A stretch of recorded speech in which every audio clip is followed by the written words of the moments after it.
প্রিয় ছাত্রছাত্রীরা, আজকে আমি তোমাদেরকে এই ভিডিওর মাধ্যমে ক্লাস 11-এর রাষ্ট্রবিজ্ঞানের যে প্রশ্নগুলো আছে, প্রথম যে অধ্যায় বিষয় হিসেবে রাষ্ট্রবিজ্ঞানের প্রকৃতি ও পরিধি, সেখান থেকে আমরা 7টা এমসিকিউ টাইপ প্রশ্ন আলোচনা করব, 7টা এমসিকিউ টাইপ সাজেশন প্রশ্ন আলোচনা করবো আজকে আমরা এই ভিডিওর মাধ্যমে। তো দেখো, এখানে আমাদের রাষ্ট্রবিজ্ঞান, দেখো প্রথম বিষয় হিসেবে রাষ্ট্রবিজ্ঞানের প্রকৃতি পরিধি, সেখান থেকে আমাদের 4 নম্বর থাকবে। দ্বিতীয় চ্যাপ্টার রাষ্ট্রসংঘ ও বৈশিষ্ট্য সমূহ, সেখান থেকে 5টা এমসিকিউ টাইপ প্রশ্ন 5 নম্বর। এভাবে দেখো, পরেরটা থেকে 7 নম্বর, তারপরে 6 নম্বর, 8 নম্বর এবং 10 নম্বর। টোটাল আমাদের এখানে দেখো 40 নম্বর আমাদের এমসিকিউ টাইপ প্রশ্ন থাকবে প্রথম সেমিস্টারে। তো সেগুলো দেখো, আমরা পরপর বাকি চ্যাপ্টারগুলো আলোচনা করবো। আজকে আমরা প্রথম চ্যাপ্টারটা আলোচনা করব। তো প্রথম চ্যাপ্টার দেখো, পলিটিক্স গ্রন্থের রচয়িতা কে? সেটা হলো অ্যারিস্টটল। নেক্সট প্রশ্ন, রাষ্ট্রবিজ্ঞানের জনক কে? অ্যারিস্টটল। দ্য রিপাবলিক গ্রন্থের লেখক কে? প্লেটো। নীতিশাস্ত্র থেকে রাষ্ট্রবিজ্ঞানকে আলাদা করেন কে? ম্যাকিয়াভেলি। রাষ্ট্রবিজ্ঞানকে রাষ্ট্রের কারুশিল্প কে বলেছেন? সেটা হলো ম্যাকেঞ্জি। কত খ্রিস্টাব্দে রাষ্ট্রবিজ্ঞান শব্দটির প্রথম প্রয়োগ ঘটে? 1901 খ্রিস্টাব্দে। কত খ্রিস্টাব্দে গৌরবময় বিপ্লব সংগঠিত হয়? 1668 খ্রিস্টাব্দে। রাজনীতি রাষ্ট্রবিজ্ঞানের কোন দিক? ব্যবহারিক দিক। রাষ্ট্রবিজ্ঞানকে কোন বিজ্ঞান হিসেবে আখ্যা দেওয়া হয়? আবহবিদ্যার মতো অসম্পূর্ণ বিজ্ঞান। রাষ্ট্রচিন্তার সূত্রপাত ঘটে কোথায়? প্রাচীন গ্রিসে। নেক্সট প্রশ্ন, অ্যারিস্টটল কোন শতাব্দীর দার্শনিক ছিলেন? চতুর্থ শতাব্দীর। কে উদারনীতিবাদী দৃষ্টিভঙ্গির আদি প্রবক্তা? লক। দ্য পলিটিক্স সিস্টেম গ্রন্থের রচয়িতাকে? David stone. রাষ্ট্রবিজ্ঞানের আচরণবাদী আন্দোলন কোন শতকের আন্দোলন? 20 শতকের। রাষ্ট্রদর্শন রাষ্ট্রবিজ্ঞানের কোন দিক? তত্ত্বগত দিক। মানুষ রাজনৈতিক প্রাণী এ কথা কে বলেছে? অ্যারিস্টটল।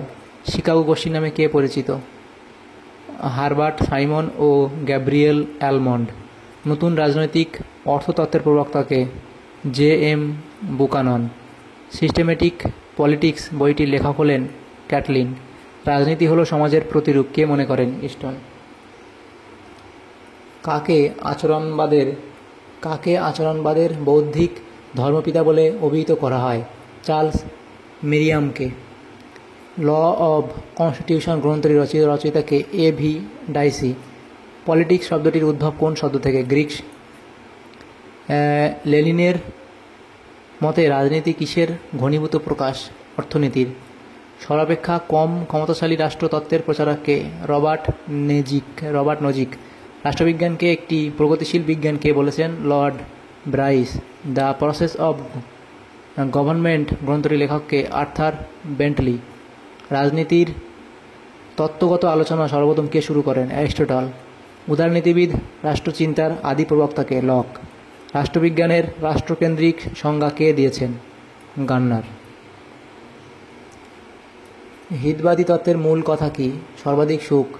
সংখ্যায়ন কি? সংখ্যায় প্রকাশ করা। রাষ্ট্রবিজ্ঞানকে বিজ্ঞান বলা যায় না কেন? রাষ্ট্রবিজ্ঞানে আলোচনায় সর্বত্র পর্যবেক্ষণ ও পরীক্ষণ পদ্ধতি প্রয়োগ করা যায় না বলে। সর্বপ্রথম বৃহদায়তন রাষ্ট্রের কথা কারা বলেন? টিউটনগণ। প্লেটো কোন গ্রন্থটি রচয়িতা? রিপাবলিক। অ্যারিস্টটল কে প্রথম রাজনীতি বিজ্ঞানী বলে চিহ্নিত করেছিলেন? কে? ম্যাক্সি। কে আইনগত সার্বভৌমিকতার জন্মদাতা? Thomas Hobbes. রুশো কোন সার্বভৌমিকতার জন্মদাতা? জনগণের। রুশোর সর্বাপেক্ষা গুরুত্বপূর্ণ ও মৌলিক অবদান হল কোনটি? সাধারণ ইচ্ছা। কে চিরায়ত উদারনীতিবাদে পরিবর্তন এনেছিলেন? John Stuart Mill. Communist manifesto গ্রন্থের রচয়িতাকে? Karl Marx. কে দ্য স্টেট অ্যান্ড রেভলিউশন গ্রন্থের রচয়িতা? Lenin. A grammar of politics গ্রন্থের লেখক? ল্যাক্সি। পাবলিক ওপিনিয়ন গ্রন্থটি লেখেন লিপম্যান। আধুনিক রাষ্ট্রচিন্তার জনক কাকে বলা হয়? ম্যাকিয়াভেলিকে। প্যারিসের কত খ্রিস্টাব্দে আন্তর্জাতিক রাষ্ট্রবিজ্ঞান সম্মেলন অনুষ্ঠিত হয়েছিল? 1948 খ্রিস্টাব্দে। রাষ্ট্রবিজ্ঞানের শুরু ও শেষ রাষ্ট্রকে নিয়ে বলেছেন গার্নার। জেরেসি বেনথাম ড্যাশ তত্ত্বের প্রবক্তা? হিতবাদী তত্ত্বের প্রবক্তা। অর্থশাস্ত্রের রচয়িতাকে? কৌটিল্য। পলিটিক্যাল সায়েন্স কোয়ার্টারলি পত্রিকাটি প্রকাশ করেন মার্কিন যুক্তরাষ্ট্র। নেক্সট প্রশ্ন, হিউম্যান নেচার ইন পলিটিক্স গ্রন্থের রচয়িতা হলেন গ্রাহাম ওয়ালস। মানুষ রাজনৈতিক জীব কথাটি বলেছেন অ্যারিস্টটল।